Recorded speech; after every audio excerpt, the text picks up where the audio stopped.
Dancer 101, everything they won't tell you before you start. So if you have never danced before and are wondering what the steps are, this video is for you.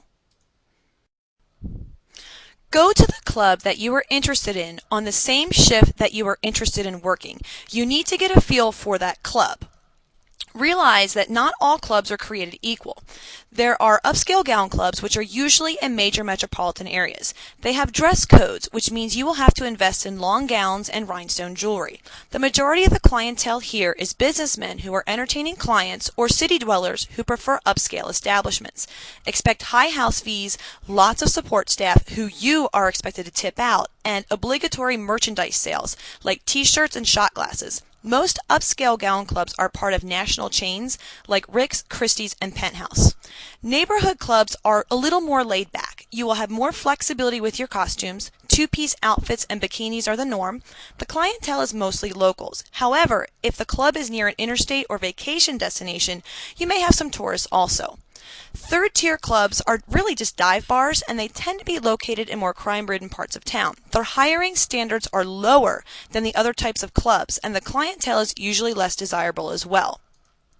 Use online club reviews and chat forums at www.stripperweb.com and www.exoticdancernet.com to help narrow down your choices.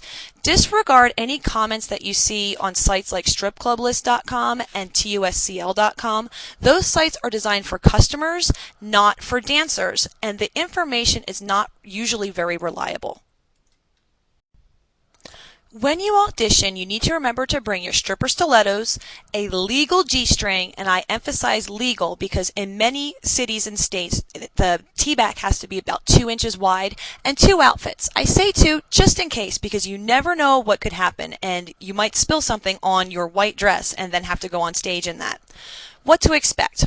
Well, there's a couple different scenarios. If the club only has one stage, the manager may put you up on that main stage rotation, just like any other entertainer. If it's a larger club with smaller stages, he may take you to one of the back corners and just put you on a smaller satellite stage and see how you move. Or, a lot of times in Vegas, what they do is they just ask you to change into your dancer clothes, and they eyeball you up and down the dressing room, ask you to walk down a hallway, turn around, and that is the norm for Vegas. Or you may even just be hired on the spot in your street clothes. What to wear when you walk in. You want to look sexy, but you don't want to look slutty.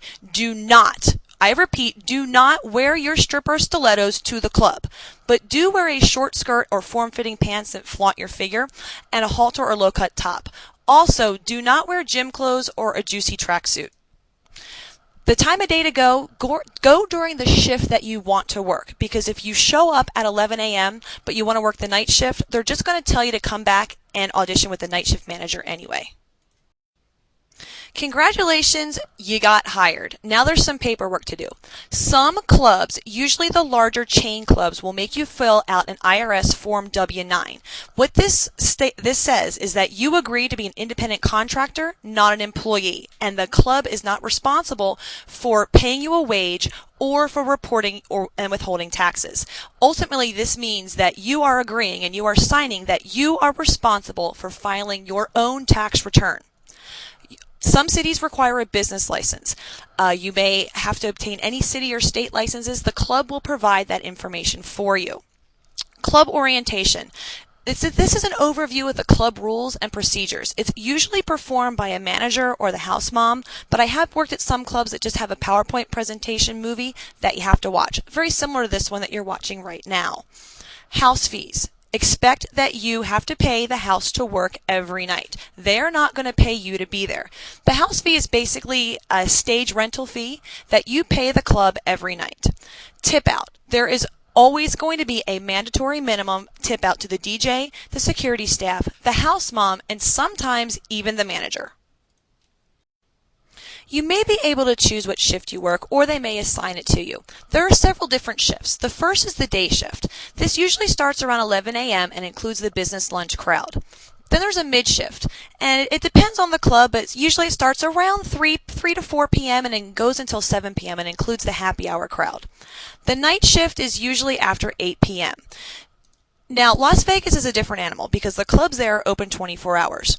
The prime night shift usually is considered to start at around 8 p.m. The early AM shift begins at different clubs.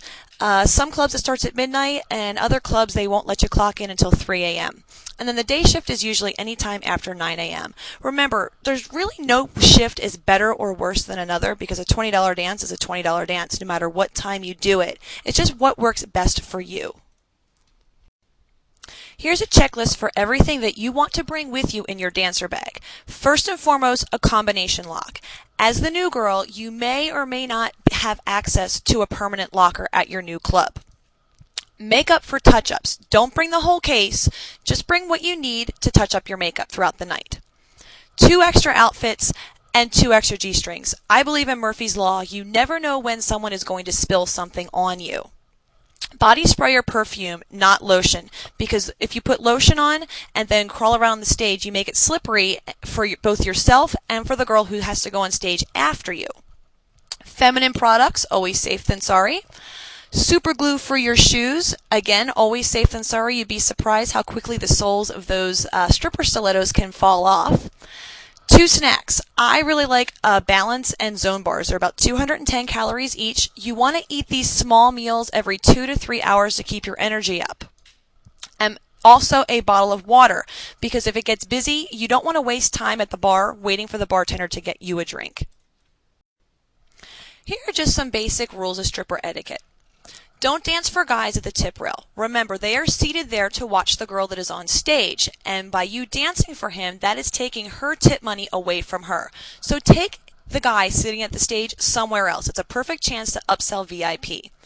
Now, if you have to share the stage with another entertainer, be sure to pick up your tips when given to you and keep moving. Share the good tippers with the other girl who's on stage. If there's only 1 girl per stage at your club, be on time. Don't make the girl before you wait for you to get there, because again, that's inconveniencing her, because she's losing out on money doing a dance for someone else on the floor waiting for you to get there. Personal hygiene. Make sure your hair is washed, your legs, armpits, and bikini line is cleanly shaven or waxed. Brush your teeth and wear clean costumes. Avoid chewing gum and talking on your cell phone while on the main floor. Your ability to make massive amounts of cash depends on your ability to gain rapport with a customer and close a sale. Looking pretty does not equal hours in the champagne room. This is a skill-based business. If you don't have the skills, you won't be in the champagne room and you won't be making massive amounts of cash. You are selling your time, attention, companionship, and also drinks and merchandise for the club. The more you sell, the more you will make. It took me 5 years to figure part of it out on my own by trial and error. But during those first 5 years, I really wished that I had a mentor to accelerate my learning curve. It wasn't until 2004 when I took the first original Dancer Wealth course that I found that mentor. And now I have repackaged it into the Dancer Wealth 2.0 sales system. It will teach you the skills that are necessary to run a profitable stripping business. I cannot wait to see you inside.